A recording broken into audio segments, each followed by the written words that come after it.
Oke, kembali lagi di So Jadi Pandit. Jadi kali ini gua mau bahas preview pertandingan Champions League dan juga Europa League.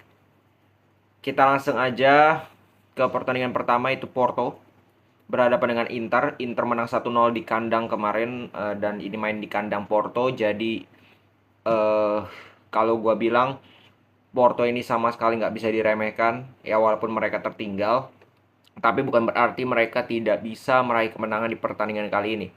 Ya kalau kita lihat Inter juga di Serie A itu penampilannya nggak konsisten. Ya, 3 pertandingan terakhir mereka kalah 2 kali lawan tim yang berada levelnya jauh di bawah mereka, yaitu Spezia dan juga Bologna.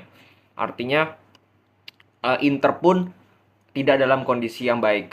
Ya, tapi yang namanya Inter, mereka turun bisa saja dengan formasi yang berbeda. Mereka hanya mengandalkan counter, lebih defense. Di situ mungkin Porto akan kesulitan untuk bisa mencetak gol, karena kita tahu Porto itu kuatnya itu justru di defense dan melawan counter attack. Ya, di situ mereka dapat banyak peluang. Justru ketika mereka yang mencoba mengambil inisiatif, ini yang bahaya untuk Porto. Tapi di sisi di luar itu, gue bilang ini masih, ya walaupun Inter mungkin sedikit unggul, ini akan menjadi pertandingan yang cukup sengit. Ya, cukup sengit untuk Inter, dan bisa saja Porto mengejutkan Inter. Terus kita ke Manchester City, Leipzig. Mereka imbang 1-1 di kandang Leipzig, tapi ini main di kandang City. It's different cake. Main di Etihad Stadium. Tidak banyak tim yang bisa menang di Etihad Stadium. Jadi kalau City bermain seperti biasa aja, ya, kalau gue bilang harus main dengan 4 back, 4-2-3-1, disitulah mereka nyaman bermainnya. Ya, harusnya sih City yang lolos. Gue tidak melihat Leipzig ini bisa memberikan kejutan. Terus kita ke Napoli Frankfurt. Napoli sudah unggul 2-0 di kandang Frankfurt dan akan main di kandang Napoli sekarang. Jadi ini juga same case with City. Kalau tidak ada kejutan, ya tidak ada keajaiban, harusnya Napoli yang bisa lolos. Karena Napoli ini sedang luar biasanya kalau kalau gue bilang secara performa individu maupun tim, memang ini tim yang salah satu yang paling konsisten dari Serie A. Ya, terus kita ke super big match-nya, ada Real Madrid berhadapan dengan Liverpool. Memang secara agregat ini sangat tidak seru lagi karena 5-2 dari Real Madrid, tapi tetap saja yang namanya super big match akan tetap big match. Ya, kita tahu Liverpool bisa comeback 2017-18 berhadapan dengan Barcelona. Ya, setelah tertinggal 3 gol defisit 3-0, mereka bisa comeback 4-0, tapi memang itu di leg keduanya mainnya di Anfield. Nah, ini mainnya di Bernabeu, ya di kandang Madrid. Tentu saja tidak mudah ya bagi Liverpool untuk melakukan comeback. Tapi kita harus ingat juga musim lalu Real Madrid pada saat berhadapan dengan Chelsea di Bernabeu, mereka kalah 3-0 terlebih dahulu, baru mereka bisa cetak gol. Ya, artinya Real Madrid ini di kandang itu nggak terlalu superior juga. Ya, bahkan 3 pertandingan kandang mereka terakhir, mereka meraih 1 kali kekalahan dan 1 kali imbang melawan Barcelona dan juga Atletico Madrid. Artinya ya kalau udah sekelas Madrid, gua rasa ya, kecuali dalam momentum Madrid mengejar ketertinggalan kayak musim lalu lah, comeback itu kan di Bernabeu. Tapi kalau pertandingan itu berjalan normal, tekanannya pun normal, Bernabeu pun bisa menjadi bahaya juga untuk Madrid. Tidak bisa menjadi jaminan bahwa Madrid akan selalu menang di Bernabeu. Begitu juga ketika mereka main away. Ya tidak, mereka itu apa ya, kalau gue bilang di away itu cukup bagus justru. Berbeda kalau mereka main di kandang sendiri. Tergantung tekanannya, memang beberapa kali di La Liga pun mereka main di kandang itu cukup kesulitan dibandingkan mereka main di away. Tapi ya, kita harus ingat juga bahwa Liverpool tidak pernah menang dari 7 pertandingan terakhir berhadapan dengan Real Madrid. 6 kali Madrid menang, 1 kali imbang. Dan Liverpool belum mampu mencetak gol di pertandingan away mereka. 2 pertandingan away mereka terakhir berhadapan dengan Crystal Palace dan juga Bournemouth.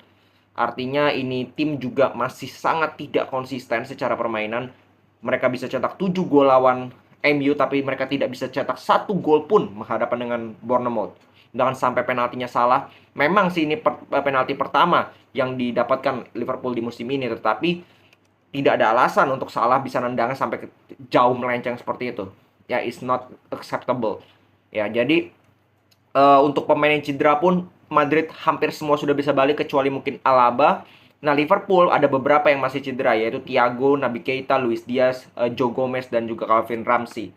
Nah, yang menjadi ya Thiago cukup penting. Gue bilang kehilangan Thiago itu cukup berdampak. Naby Keita nggak ngaruh, Luis Diaz pun sudah lama. Joe Gomez justru ini menjadi keuntungan untuk Liverpool, tidak diperkuat oleh Joe Gomez yang membuat banyak sekali blunder di leg pertama.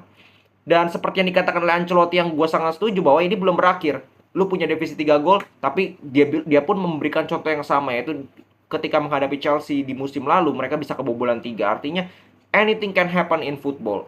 Ya, apalagi ini Champions League. Champions League itu sudah berbicara soal mental. Lu bisa cetak gol pertama, misalkan ya, amit-amit Liverpool cetak gol pertama cepat, itu pertandingan akan jauh berbeda. Pertandingan akan lebih terbuka lagi.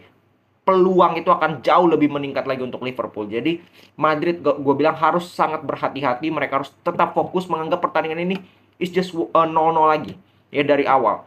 Ya, anggap pertandingan ini tetap harus mereka berusaha untuk cetak gol. Mereka harus berusaha untuk kill the game secepat mungkin. Karena kalau mereka bisa cetak gol pertama, mereka bisa cetak gol kedua, artinya secara mental, secara kepercayaan diri Liverpool, secara moral Liverpool itu pasti akan anjlok. Berbeda kalau Liverpool yang cetak gol duluan. Nah, itu akan berbeda. Ya, jadi ya gue bilang ini walaupun ya gue sedikit mengunggulkan Madrid untuk lolos karena murni mereka sudah unggul 3 defisit gol, dan untuk dilepas untuk tiba-tiba kalah 4-0, wah itu kebangetan sih untuk menurut gue. Untuk Madrid itu sangat kebangetan kalau Madrid tidak bisa lolos dengan unggul sudah defisit 3 gol. Oke. Nah, kita ke Europa League. Kita cek dulu pertandingan apa yang seru. Sevilla 2-0 Fenerbahce, ya udah harusnya Sevilla bisa lolos. Juventus unggul 1-0 kemarin lawan Freiburg. Kali ini main di kandang Freiburg, jadi tidak mudah juga untuk Juve. Tapi feeling gue juga Juve lolos. Real Betis ya 1-4, come on. Kalau MU nggak lolos sih bubar aja satu tim. Arsenal. Nah, Arsenal Sporting ini yang masih 50-50. Ya, apakah Arsenal akan menurunkan skuad utama mereka di Europa League atau seperti pertandingan kemarin di mana setengahnya cadangan. Dan ketika setengahnya cadangan kelihatan kualitasnya itu ya cukup jomplang.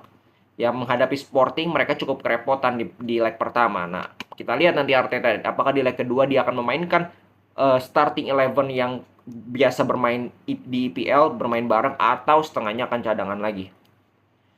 Itu akan berpengaruh terhadap hasil. Jadi gue tidak bisa prediksi karena gue tidak tahu fokusnya Arteta ini kemana. Apakah ke Europa League ini masih fokus atau gimana, gue nggak tahu.